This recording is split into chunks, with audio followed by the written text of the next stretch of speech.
जीवन एक चुनौती। कुमारी जोन्स। ब्रिटेन के एक नगर का व्यस्त मोहल्ला। सारा शहर अर्धरात्रि की नींद सोया हुआ था। व्यस्त दिनचर्या से थके भागे नगरवासी बिस्तरों पर पड़े हुए थे, जीवन और जगत की चहल पहल से दूर किसी दूसरे लोक में।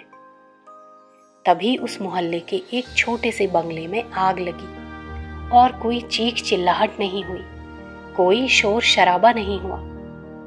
लगता था उस बंगले में रहने वाले सभी लोग आग में भस्म होने से पूर्व ही प्राण छोड़ चुके हों। ये भी नहीं था कि बंगले में रहने वाला परिवार आग लगने की दुर्घटना से बेखबर हो, क्योंकि अंदर अभी भी खटपट सुनाई दे रही थी, जो सिद्ध करती थी कि कोई इस आग से संघर्ष कर रहा है। मकान मालिक के कुत्ते का भौंकना और रोना भी सुनाई दे रहा था।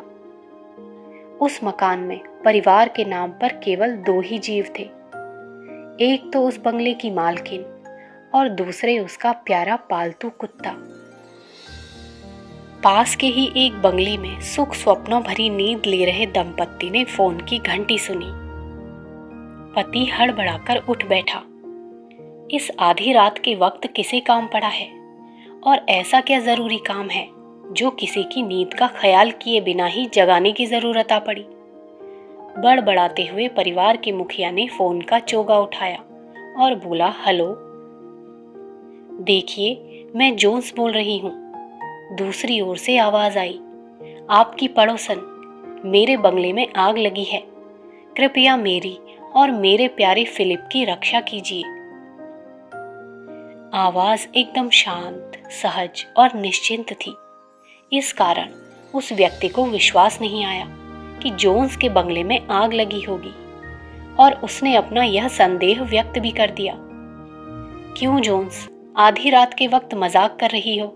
क्या मजाक करने के लिए यही वक्त था? सुबह भी तो मजाक कर सकती थी। आप मजाक समझ रहे हैं, और यहाँ मेरा जीवन खतरे में पड़ा हुआ है। विश्वास ना हो तो जरा बाहर निकल कर देखिए। इस आवाज में थोड़ा आवेग तो था, परंतु चिंता और घबराहट का नाम मात्र भी नहीं।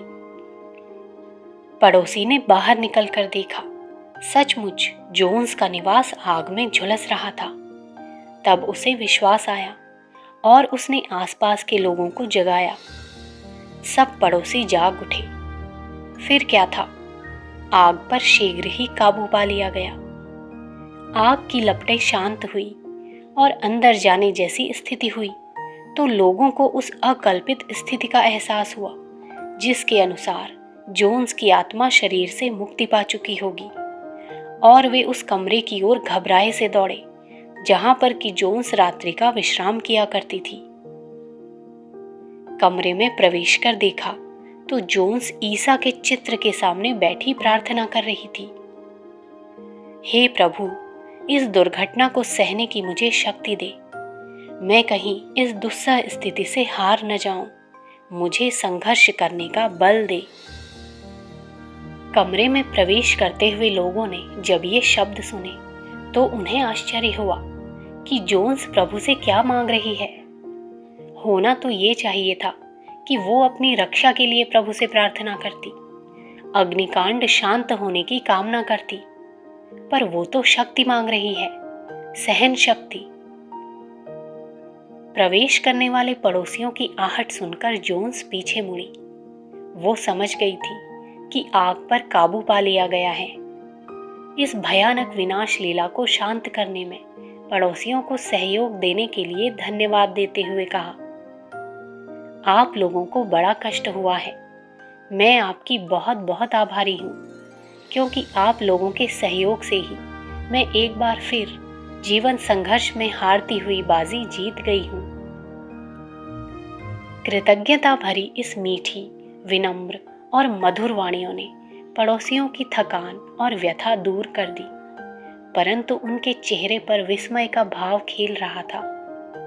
उन्हें आश्चर्य हो रहा था कि जीवन और मौत के इन संघर्षमय क्षणों में जोन्स के चेहरे पर शांति, सहजता और क्षोभ रहित मनः स्थिति कैसे झांक रही है। विस्मय का एक कारण जोन्स द्वारा प्रार्थना के समय कहे हुए शब्द भी थे। इसलिए उन्होंने पूछा, जो हुआ सो ठीक, परंतु आपको हम इतना शांत, निर्द्वंद और सहज देखकर विस्मित हैं। प्रभु से आप जो मांग रही थी वह भी हमें आश्चर्य में ही डाल रहा था। मित्रों, प्रभु से और मांगा भी क्या जा सकता है? आग बुझाने और मेरी जीवन रक्षा करने के लिए तो आप लोग भी जुटे हुए थे।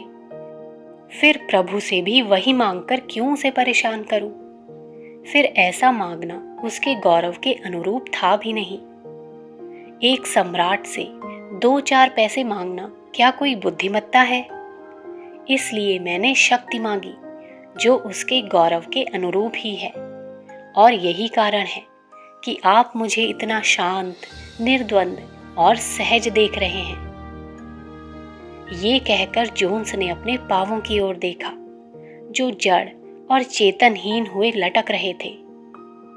वर्षों से जोन्स के पैरों की यही दशा थी, परंतु उन्हें कभी इनका अभाव महसूस नहीं हुआ, बल्कि वे तो इस पंगुता को भी प्रभु का दिव्य वरदान मानती थी, जिसने उनके भीतर एक ऐसा आत्मविश्वास, आशा, उत्साह और साहस जगा दिया था जो वे पंगु होने से पूर्व जानना तो दूर, सोच भी नहीं सकती थी कि परिस्थितियां एक चुनौती हैं जो मनुष्य का अशरीरी बल और देह से परे की शक्ति को तोलने के लिए आया करती हैं। इस चुनौती को मात्र सुनकर ही कई लोग तो घबरा जाते हैं, लड़खड़ा उठते हैं।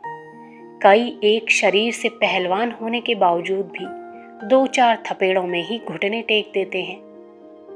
लेकिन मनस्वी, आत्मबल संपन्न और आशा तथा उत्साह को जीवन ज्योति मानने वाले जन उस चुनौती को स्वीकार करते हैं, संघर्ष करते हैं और अंगहीन होकर भी विजयी हो जाते हैं। परिस्थितियों और आगत अप्रत्याशित परीक्षा की इन घड़ियों का सामना उन्हें जीवन में पहली बार उस समय करना पड़ा था जब उनकी आयु मात्र 24 वर्ष की थी। स्वस्थ, सुंदर और आकर्षक देह यष्टि की स्वामिनी युवती कुमारी जोन्स को तब हर बार जीवन का एक ही पहलू नजर आता था, स्वर्णिम, सुखद और रसमय। तब उन्हें हर स्वप्न, हर कल्पना यथार्थ की जीती जागती कविता अनुभव होती थी। घटना सन 1944 की है। द्वितीय महायुद्ध का समय था।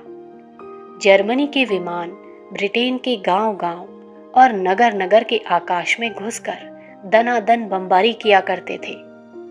उस दिन मिस जोन्स अपनी सहेलियों के साथ गिरजाघर गई हुई थी। उसी समय जर्मनी विमानों ने नगर पर हमला किया और भीड़-भाड़ वाले क्षेत्रों में बड़े बड़े भवनों व इमारतों पर, कारखानों और गिरजाओं पर बम फेंके। इसी आक्रमण में कुछ बम उस चर्च पर भी पड़े और चर्च की इमारत ध्वस्त हो गई। सहस्रों लोगों की आस्था और विश्वास का केंद्र क्षण भर में खंडहर हो गया और प्रार्थना करने वाले सभी आस्तिक जन उस मलबे में दब गए। आक्रमण का खतरा जब टल गया तो लोगों ने मलबे में दबे हुए शव निकाले। मिस जोन्स को धीरे धीरे होश आया। चोटें गहरी लगी हुई थी। लंबे उपचारों के बाद भी वे स्वस्थ नहीं हुई। उनके पांव बेकार हो चुके थे। 3 वर्षों तक वे बड़े बड़े डॉक्टरों और विशेषज्ञों के पास गई, परंतु एक ही जवाब मिलता कि वे अब चल नहीं सकेंगी। युवा हृदय में क्षण भर निराशा की कालिमा व्याप्ति और फिर आशा का दीप जल उठता। इसी प्रकार भागा दौड़ी करते रहने पर उनसे एक बार किसी डॉक्टर ने कहा, आपको ईश्वर का शुक्र अदा करना चाहिए कि आप जिंदा हैं, अन्यथा कोई और व्यक्ति होता तो इस दशा में दम तोड़ देता। कहने वाले ने ये बात यूं ही कह दी थी, परंतु ये वाक्य उनका जीवन दीप बन गया और वे सोचने लगी, क्या हुआ, पांव ही तो नहीं है, शेष सभी अंग तो पहले की तरह हैं। जिंदगी जीने के लिए ये क्या अपर्याप्त है? फिर वे अपने माता पिता के पास आकर रहने लगी। वे शिक्षित थी, सेना में भी रह चुकी थी। जीवन की हर मुसीबत को उन्होंने हंसकर झेलने का सबक सीखा था। कुछ दिनों तक तो उन्हें दूसरों के आश्रित ही रहना पड़ा। ये जीवन उनके लिए असह्य होने लगा और वे अपने व्यक्तित्व का स्वतंत्र और समर्थ अस्तित्व समझने लगी। परिवार के लोग भी उन्हें अपने ऊपर भार समझ रहे थे। उनकी आंखों में बदल आए भाव वे पढ़ चुकी थी। इसलिए उन्होंने एक दिन अपने संबंध में दृढ़ निर्णय लिया और परिजनों से कहा, मैं अलग रहूंगी।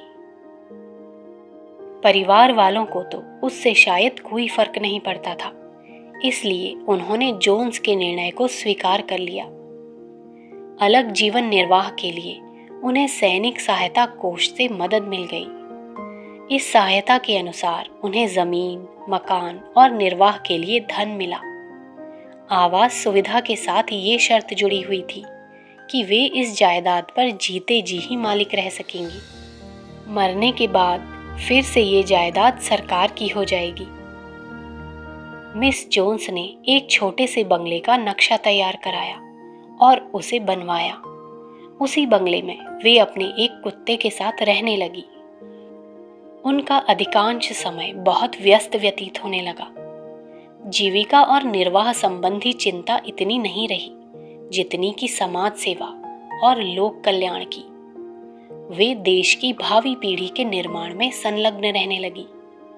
स्वयं उनके व्यक्तिगत जीवन में भले ही उन्हें इतनी रुचि नहीं रही हो कि इसके लिए उन्हें अपना पूरा समय लगाना पड़े, पर उनकी रुचि अब समाज सेवा थी।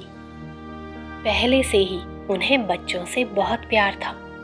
व्यक्तिगत जीवन जब इतना आकर्षक नहीं रहा तो उनका सारा लगाव और रुझान ही इस दिशा में केंद्रित हो गया।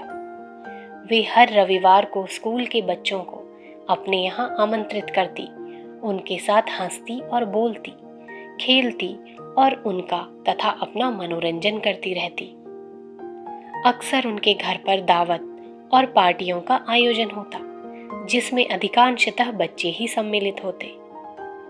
यही नहीं, बालकों के चरित्र निर्माण और व्यक्तित्व के गठन में भी उनकी बहुत रुचि थी, इसलिए कई शिक्षण संस्थाओं को उनका सहयोग मिला।